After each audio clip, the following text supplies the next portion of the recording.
విశాఖలో ప్రసిద్ధ పుణ్యక్షేత్రం వరమహాలక్ష్మి నరసింహస్వామి ఆలయంలో తిరుమహోత్సవం ఘనంగా నిర్వహించారు.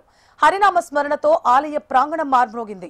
తెల్లవారుజాము నుంచే భక్తులు అధిక సంఖ్యలో తరలివచ్చారు. సాంప్రదాయబద్ధంగా కళ్యాణ మహోత్సవం నిర్వహించారు.